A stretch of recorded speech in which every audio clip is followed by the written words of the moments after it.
All right, we go back to the story around Ace Magashule's former PA, Moroade Cholota, now being extradited from the United States of America. She's expected to arrive in the country a bit later this afternoon. She is considered an important state witness in the 250 million rand asbestos tender case. For more on this, I'm joined now by SABC International News Editor Sophie Mokoena on the line. A very good afternoon, Sophie. So, of course, she has finally been extradited and she's on her way to South Africa. What happens next?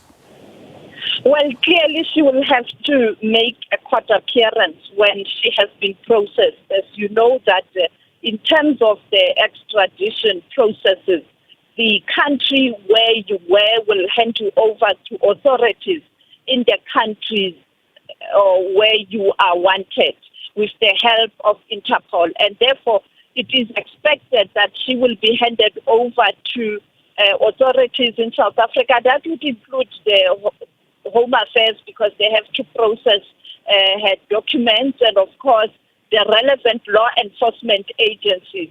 And then, of course, they must work on a document, a charge sheet, to be presented before the court so that she can make her first court appearance. We don't know how long that process will take. You'd recall with Vesta, it was quite quick.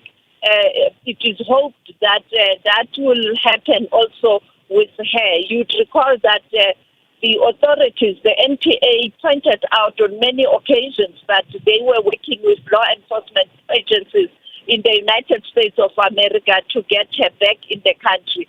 And finally, the U.S. authorities, law enforcement agencies, and the courts were able to grant that permission for her to be extradited to South Africa. And therefore, she is on her way back to South Africa. You know that in many cases of extradition, you still have the Bushiri case that is still playing itself in the courts. In Malawi, you also have the Guptas. A similar situation is unfolding where South Africa is looking at restarting the process with the United Arab Emirates, because the United Arab Emirates court had earlier indicated that the request by South Africa didn't meet the prescripts of the law in that country, even though the NPA holds a different view. You'd recall the Minister of International Relations, previously being the Minister of Justice, had pointed out that they had done everything to ensure that the Guptas are brought back in the country. And that depends on countries. A country like the United States of America, the issue of crime and money laundering is a serious one. And therefore, I think for U.S. it was much easier because the country itself is very strict on issues that are related to corruption, fraud, and money laundering. Very quickly, Sophie, just remind us around why she would be such a key witness for the state.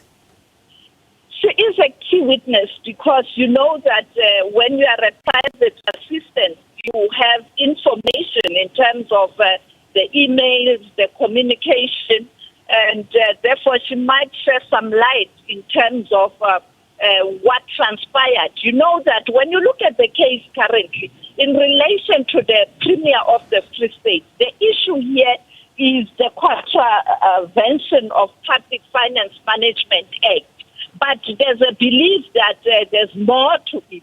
And you can only arrive at that conclusion when you have more who are able to share some light in terms of whether it's not just a flouting of that Public Finance Management Act, but there's more to it, because that one can't be as strong as fraud, money laundering and corruption. And therefore, she might share some light. But also, you recall there were students that were given money to study abroad from Free State.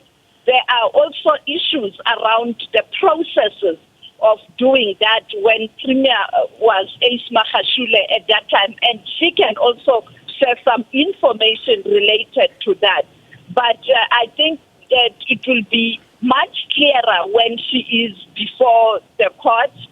We will know better in terms of what the NPA is saying in terms of why she is so important as a witness. But the question is she going to be a hostile witness? And that, of course, will lead to her also being in trouble. But this is the situation right now. She is expected to land in South Africa later in the afternoon. As you know, that flights coming from the United States of America do arrive late in the afternoon in South Africa. And I think the law enforcement agencies and other officials of immigration officials will be on standby to process her. Thanks very much. Sophie Mokoena, she's SABC News International Editor.